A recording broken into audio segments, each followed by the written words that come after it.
केरल के मनोनीत मुख्यमंत्री वीडी सतीशन की गणेश परिक्रमा और कांग्रेस में आंतरिक कलह की अफवाहों पर केसी वेणुगोपाल ने पूर्ण विराम लगा दिया है। वेणुगोपाल के एक तीखे बयान में विरोधियों और मीडिया के कयासों को पूरी तरह शांत कर दिया गया है। आइए जानते हैं कि आखिर वेणुगोपाल ने ऐसा क्या कहा है जिसने केरल में कांग्रेस की एकजुटता और सीपीएम और बीजेपी के लिए एक नई कहानी लिख दी है। देखते हैं। नमस्कार, मैं हूं आकांक्षा और आप देख रहे हैं न्यूज 18 का डिजिटल प्लेटफॉर्म। केरल विधानसभा चुनाव 2026 में यूनाइटेड डेमोक्रेटिक फ्रंट यूडीएफ की प्रचंड जीत के बाद राज्य में मुख्यमंत्री पद को लेकर चल रही तमाम राजनीतिक अटकलों और अफवाहों पर पूरी तरह से विराम लग गया है। कांग्रेस के संगठन महासचिव और कद्दावर नेता केसी वेणुगोपाल के एक धमाकेदार बयान ने न केवल पार्टी के भीतर असंतोष की खबरों को खारिज कर दिया है, बल्कि उन विरोधियों के मुंह पर ताला लगा दिया है जो कांग्रेस में सिर्फ फटौवल और आंतरिक कलह की उम्मीद लगाए बैठे थे। दरअसल तिरुवनंतपुरम में मनोनीत मुख्यमंत्री वीडी सतीशन के साथ एक महत्वपूर्ण बैठक के बाद वेणुगोपाल और सतीशन दोनों मीडिया के सामने आकर के उन्होंने जो बातें कही उसने पूरी राजनीतिक बहस का रुख ही मोड़ दिया है। दरअसल पिछले कुछ दिनों से मीडिया और विपक्षी दलों द्वारा ये नैरेटिव बनाने की कोशिश की जा रही थी कि केरल कांग्रेस में सीएम पद को लेकर भारी गुटबाजी चल रही है।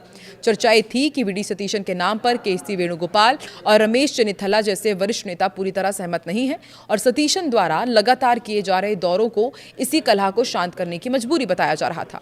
इन सभी कयासों को सिरे से खारिज करते हुए केसी वेणुगोपाल ने बेहद सख्त और स्पष्ट लहजे में कहा है कि इस मुलाकात में कुछ भी असामान्य या अजीब नहीं है।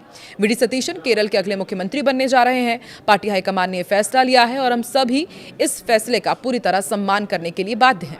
वेणुगोपाल ने मीडिया और राजनीतिक विश्लेषकों को चेतावनी भी दी और कहा कि मूल मुद्दों से ध्यान भटकाने की कोशिश बिल्कुल ना करें।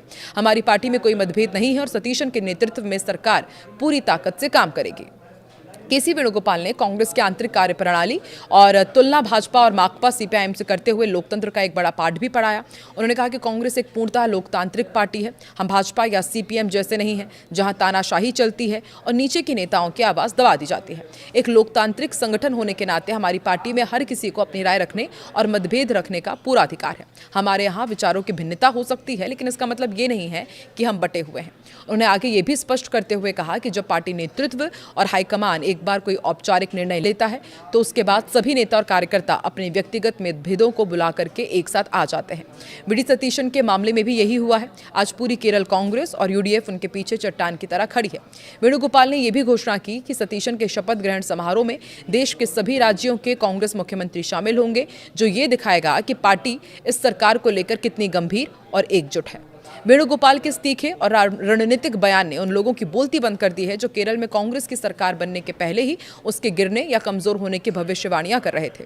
चूंकि केसी वेणुगोपाल खुद मुख्यमंत्री पद की रेस में शामिल माने जा रहे थे, इसी कारण जब उन्होंने खुद आगे बढ़कर सतीशन के नाम पर हाईकमान के फैसले को अंतिम और सर्वमान्य बताया तो पार्टी के भीतर किसी भी प्रकार की बगावत या संतोष की संभावना पूरी तरह खत्म हो जाती है।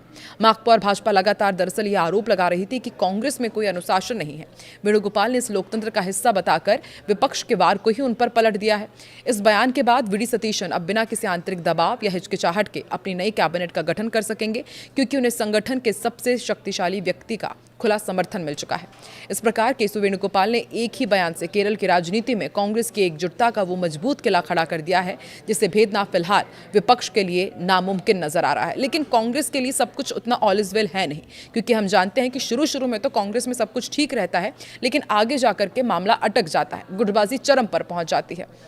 अभी तो केसी वेणुगोपाल ने डैमेज कंट्रोल कर लिया है, लेकिन क्या आने वाले दिनों में वेणुगोपाल और सतीशन के बीच तनाव का माहौल हो सकता है? क्या कांग्रेस फिर से गुटबाजी में बढ़ सकती है केरलम में? आपको क्या लगता है? कमेंट सेक्शन पर अपनी राय जरूर दें।